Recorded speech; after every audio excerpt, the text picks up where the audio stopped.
Shalom, renungan hari ini berjudul Perang di Luar, Perang di Dalam.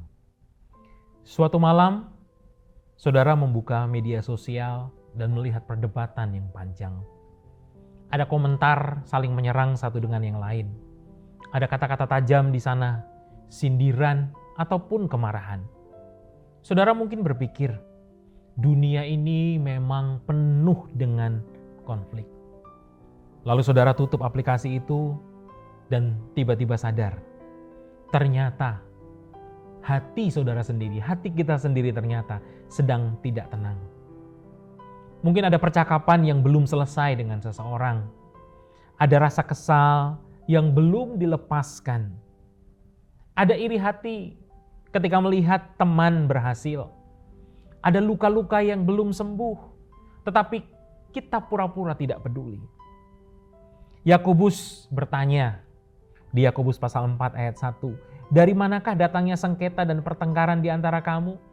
Dan jawabannya mengejutkan, dari hawa nafsu yang berjuang di dalam dirimu.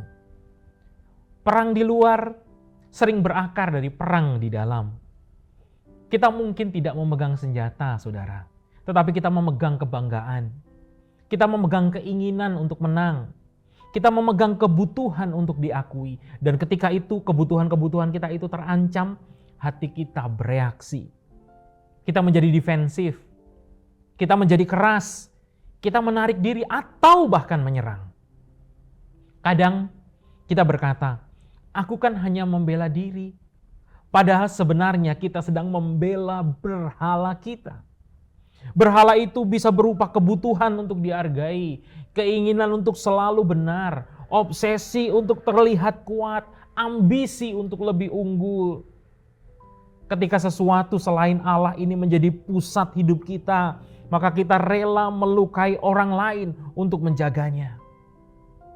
Dan tanpa sadar, kita membawa perang ke dalam relasi kita. Namun, Injil membawa kita lebih dalam lagi, bahwa perang terbesar dalam hidup manusia itu bukan antar manusia. Perang terbesar adalah antara manusia dan Allah. Dan kabar baiknya adalah Kristus datang untuk mengakhiri perang itu. Di salib, Yesus tidak membalas, ia tidak menyerang balik, ia tidak mempertahankan reputasinya, ia memilih jalan kasih, ia memikul kesombongan kita, kemarahan kita, dan juga kebencian kita. Ia masuk ke dalam konflik terdalam manusia, keterpisahan dari Allah itu, dan menanggungnya. Surat Roma berkata kepada kita, kita hidup dalam damai sejahtera dengan Allah oleh karena Tuhan kita Yesus Kristus. Damai di sini bukan sekedar perasaan tenang. Damai di sini adalah status baru. Hubungan dipulihkan, identitas dipulihkan. Ketika kita tahu kita sudah diterima, kita tidak perlu lagi membuktikan diri. Ketika kita tahu kita sudah dikasihi, kita tidak perlu lagi berperang demi pengakuan. Mungkin hari ini perang itu bukan di negara yang jauh. Perang itu ada di hati saudara. Mungkin itu kemarahan yang belum dilepaskan. Mungkin itu iri hati yang mungkin saudara sembunyikan. Mungkin itu adalah luka-luka yang berubah menjadi dingin. Saudara, Kristus tidak menunggu saudara, tidak menunggu hati saudara rapi. Ia datang ke medan perang hatimu itu.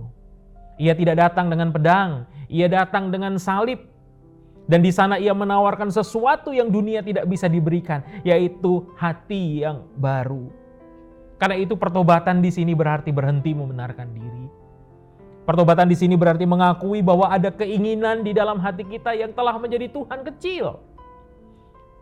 Pertobatan di sini berarti menyerahkan itu semua kepada Kristus.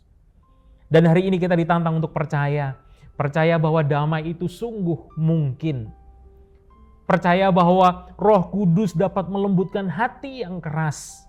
Percaya bahwa siklus melukai itu bisa dihentikan. Perang di luar sana mungkin belum berhenti, tapi perang di dalam hati kita bisa berakhir hari ini. Bukan karena kita lebih kuat, tapi perang di dalam kita bisa berakhir hari ini. Karena Kristus telah menang. Dan ketika hati kita diperdamaikan dengan Allah, perlahan-lahan kita akan belajar berdamai dengan sesama. Damai dimulai bukan dari meja perundingan. Damai dimulai di kaki salib.